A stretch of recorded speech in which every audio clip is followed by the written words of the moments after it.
नमस्कार, मैं हूं नागनाथ बाबर और आप देख रहे हैं निर्भीड समाचार। मुंबई से सटे नवी मुंबई की उरण पुलिस को एक कॉल आया कि कोर्ट नाका की सड़क पर क्षत विक्षिप्त अवस्था में एक महिला की लाश पड़ी है। पुलिस ने मौके पर पहुंचकर देखा तो उसके होश फाख्ता हो गए। क्या है पूरा मामला, पेश है निर्भीड समाचार की एक खास रिपोर्ट।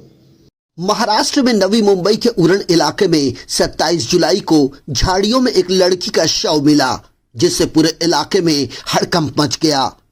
मौके पर पहुंची पुलिस ने पाया कि लड़की के शरीर पर घाव के कई निशान हैं, जिससे ऐसा लग रहा था कि लड़की पर चाकू से कई बार हमला किया गया है। पुलिस ने मृतका की उम्र 20 साल के आसपास बताई है। पुलिस ने शव को पोस्टमार्टम के लिए सरकारी अस्पताल भेज दिया है। इस मामले में पुलिस ने अज्ञात आरोपी के खिलाफ FIR दर्ज कर ली है। वहीं मृतका के पिता ने जिस शख्स पर हत्या का आरोप लगाया है वो फिलहाल फरार है।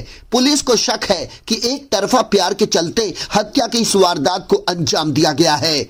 पुलिस अधिकारी का कहना है कि मृतक लड़की का नाम यशस्वी शिंदे है, जो गुरुवार 25 जुलाई को घर से ऑफिस के लिए निकली थी, लेकिन जब वो समय पर घर नहीं लौटी तो परिवार ने खोजबीन शुरू की। जब उसका कुछ भी पता नहीं चला तो परिवार पुलिस स्टेशन पहुंचा और यशस्वी के गुमशुदगी की शिकायत दर्ज कराई। वहीं मृतका यशस्वी के पिता ने दाऊद शेख नाम के व्यक्ति पर अपनी बेटी की हत्या का आरोप लगाया है। शिंदे माझी मुलगी यशस्वी हिच्या उरणमध्ये निगरून हत्या झालेली आहे। दाऊद शेख नावाच्या जिहाद्याने केलेली आहे। मंडळी, आज आपण इथे उरणमध्ये उपस्थित आहोत। हे उरणचं हॉस्पिटल आहे, सरकारी हॉस्पिटल, आणि इथे मुलीची प्रोसिजर चालू आहे। तिची डेथ बॉडी आज सापडलेली आहे आपल्या यशस्वी शिंदे ताईची।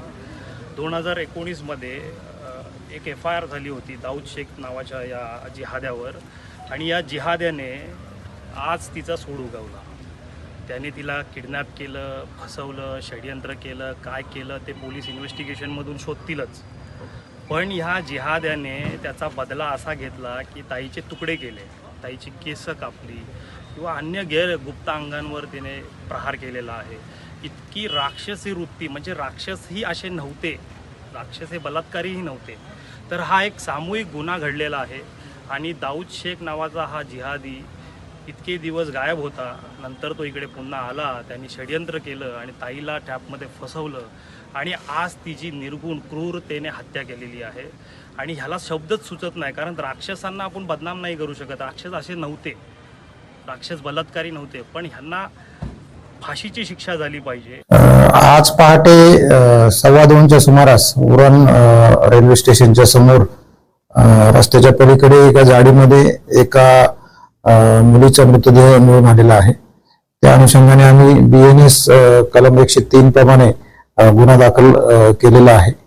आणि सदर मुलगी ही बेलापूर या ठिकाणी नोकरीस होती। त्या दिवशी ती हाफ डे घेऊन लवकर आलेली होती, आणि अंदाजे दुपारी 3:30 ते 4च्या सुमारास कदाचित तिच्याबरोबरची ही दुर्घटना घडलेली असावी असा प्राथमिक तपास आहे।